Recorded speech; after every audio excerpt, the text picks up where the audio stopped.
Hello, YouTube. Coming to you tonight from Barbara Sweet Bees, blazing it up in the cut. Tonight we're making corned beef sandwiches, and I'm just going to tell you a little bit of stuff that we brought so we can make these good corned beef sandwiches. Right now I have some homemade onion rolls, black pepper, garlic bread seasoning. I have some smoked Gouda cheese, and you get this from the deli. You don't buy this in a package now. You get this from the deli. I have some shaved corned beef. I have some coleslaw. You can either make your own coleslaw out of your cabbages or you can buy it from the store. I have some pickles, some Sophie pickles. These are some really good pickles for your corned beef sandwiches. I have some yum yum sauce. I have some mayo, and mayo is going to make our coleslaw. So we have mayo, we have apple cider vinegar. I have some butter, and also for some sugar. And I'll be back with you in a cut.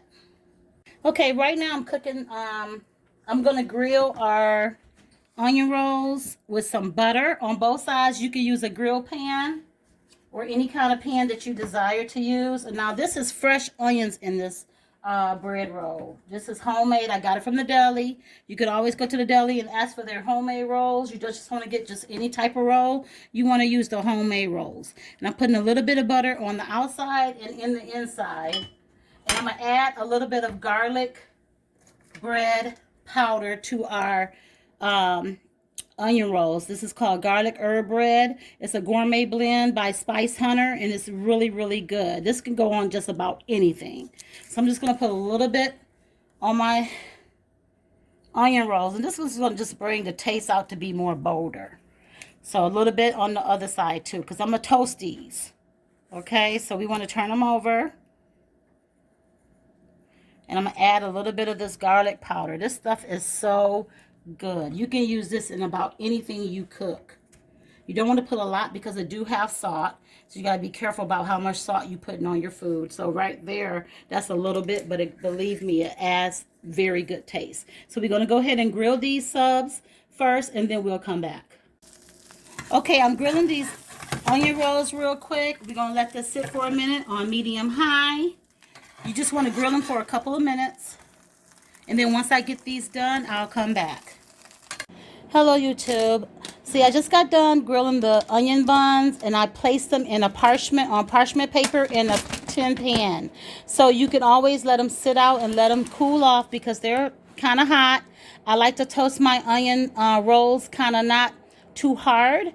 I like them to be tender, so I just want a little bit of crust and a little bit of toasted inside. Okay, so it's up to you guys if you want to just toast it hard or light or brown or whatever. So I toasted the onion rolls, and now I'm going over to the stove. I got my shaved corned beef right here, and I got a little bit of olive oil, and I'm gonna make the corned beef in little pods because we're doing about 6 corned beef subs. So I'm gonna add a little bit of olive oil to my pan because I'm gonna let the little corned beef pods cook in the onion pan. So hold on for a minute. So there you go. I got a little bit of olive oil. You can put how much you would like to have in yours. I'm just going to let it heat a little bit. Let that swirl around and heat a little bit. And then I'll be able to make these corned beef pods. Okay, hold on for a second, please.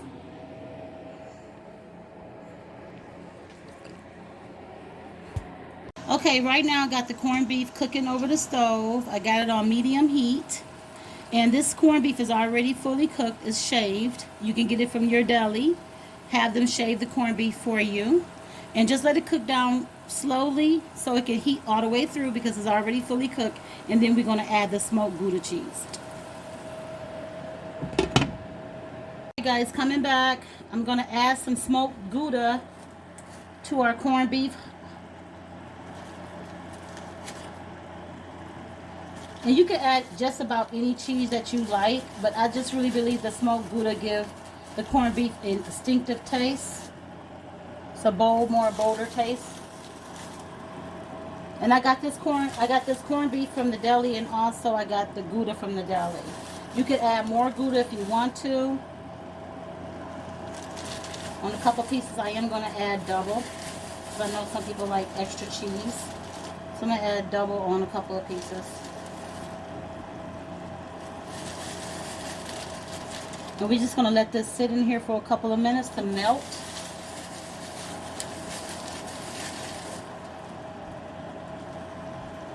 The top back on and let it melt. Some homemade coleslaw, really quick, really simple. All you need is 1/4 of apple cider vinegar. You might want to add a little bit of black pepper because I love a little black pepper in my coleslaw. Just a little bit. We don't want to make it too spicy. Mayo. I usually get the Hellmann's real mayonnaise to make my coleslaw. And I usually get the squeezable so I can squeeze it and I can see how much it's good for the mix. So you might want to just squeeze it first. And then I'm going to add 2 tablespoons of sugar. I'm just going to spread a little sugar over our coleslaw. And then I'm just going to stir. And usually with the coleslaw, you just have to know without a doubt if it's enough for you with the mayo. I don't like to add a lot, but I do want it to be smooth and I want the texture to be good. And you can always taste test as you go through your coleslaw. So you see that? You see how the coleslaw is a little bit covered liquid really good? So all you have to do is just add some more coleslaw. If you want to make it not too wet, you can add a little bit more coleslaw to it. And usually I like mine to be just right. So I add a little bit more to the toss. And then you just go ahead and stir it down. And you can taste test this too as you go along because you don't want it to be too soggy and too wet. So you can just add a little bit more cabbage to your coleslaw. And that's how you can know how much is for your taste. If you want to add any other seasoning or spices that you might want to add in your coleslaw, that will be good too. But here are our coleslaw right here. And I always taste my food. I think it's very important to taste your food. So I'm going to taste a little bit of this coleslaw just to make sure it's correct.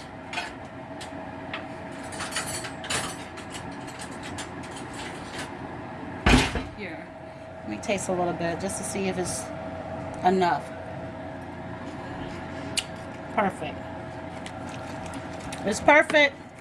You want it to get in the fridge for a couple of minutes to chill. So I like to wrap my coleslaw up and just put it in the fridge. Let it sit for a little bit.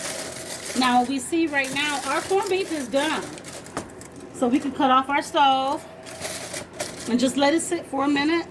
And you want to drain, see the juices in the pot? You want to drain all of that juice out. You want this to be absolutely drained. You can put it over a liner and let it drain for a minute before you add it to the buns. We're finished with our corned beef sub sandwiches, and also we just add a little bit of sweet potato fries and Yukon organic fries to the mix, and we add a fruit salad with some pickles on the side. So thank you.